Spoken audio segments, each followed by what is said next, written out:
अथ कामदा एकादशी व्रत कथा। युधिष्ठिर बोले, हे वासुदेव, आपको नमस्कार है। आप मुझसे कहिए कि चैत्र शुक्ल पक्ष में एकादशी का क्या नाम है। श्री कृष्ण बोले, हे राजन, इस प्राचीन कथा को एकाग्र मन से सुनो, जिसको महाराज दिलीप के प्रश्न करने पर वशिष्ठ जी ने कहा। दिलीप बोले, हे भगवान, चैत्र शुक्ल पक्ष में किस नाम की एकादशी होती है। वशिष्ठ जी बोले, हे नृपश्रेष्ठ, आपने उत्तम प्रश्न किया है। चैत्र के शुक्ल पक्ष में कांदा नाम की एकादशी होती है।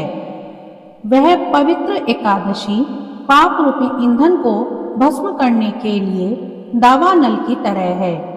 हे राजन, पापों को नाश करने वाली और पुण्य को बढ़ाने वाली इस कथा को सुनो।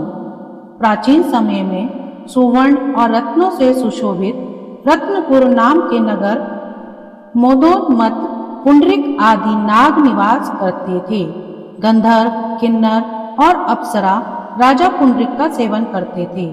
वहां ललिता नाम की सुंदर अप्सरा और ललित नाम का गंधर्व रहता था। वे दोनों स्त्री पुरुष प्रेम से युक्त और धन धान्य से भरे हुए अपने घर में सदा क्रीड़ा करते थे। ललिता के हृदय में सदा पति बसता था। पति के हृदय में सदा ललिता निवास करती थी। एक समय सभा में पुंडरीक आदि गंधर्व क्रीड़ा कर रहे थे और स्त्री रहित ललित गंधर्व गान कर रहा था। वह ललिता को याद करता हुआ बेसुरा गाने लगा। उसके पद ठीक ताल पर विश्राम नहीं लेते थे। करकोट नाग इस भेद को जान गया। उसने पुंडरीक नाग से जाकर सब वृत्तांत कह दिया।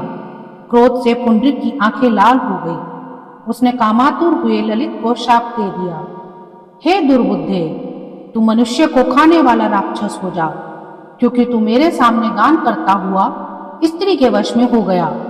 हे राजेंद्र, उसके वचन से वह राक्षस रूप हो गया। उसके भयंकर मुख और बुरे नेत्रों को देखने से डर लगता था।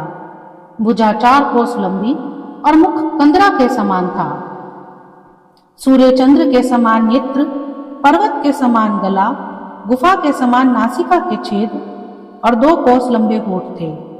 उसका शरीर 8 योजन ऊंचा था। इस प्रकार वह राक्षस हो गया। ललिता अपने पति की भयंकर आकृति को देखकर दुखी होकर चिंता करने लगी कि मेरा पति शाप से पीड़ित है। मैं क्या करूं, कहां जाऊं? इस चिंता से उसको शांति नहीं मिलती थी। वह दोनों कठिन वन में घूमने लगे।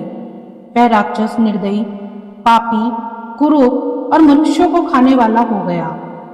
शाप से पीड़ित होकर उसे रात दिन सुख नहीं मिलता था।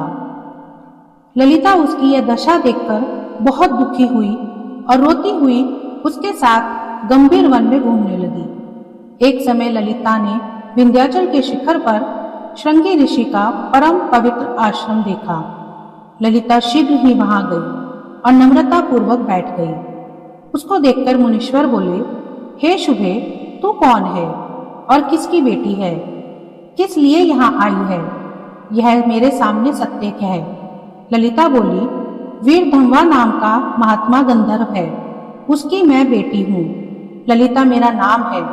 हे महामुने, पति शाप के दोष से राक्षस हो गया है। हे ब्राह्मण, उसका भयंकर रूप और बुरा आचरण देखकर मुझको सुख नहीं है।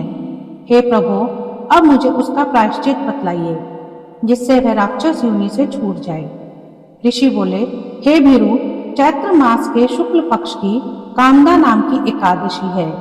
इसका व्रत करने से मनुष्यों की इच्छा पूरी होती है। मेरे कहने से विधि पूर्वक उसका व्रत करो। इस व्रत का पुण्य अपने पति के लिए दे दो, उससे उसका शाप क्षण भर में दूर हो जाएगा। हे राजन, मुनि का यह वचन सुनकर ललिता प्रसन्न हुई। एकादशी का व्रत करें।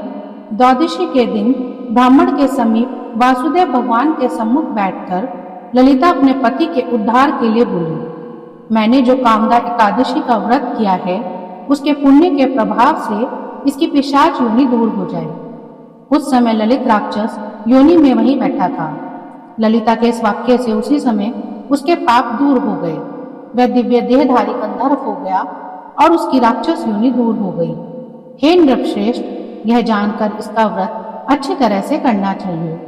लोगों के हित के लिए मैंने तुमसे कहा है। ब्रह्म हत्या आदि पाप और पिशाच योनि को नष्ट करने वाली इससे बढ़कर और कोई तिथि नहीं है।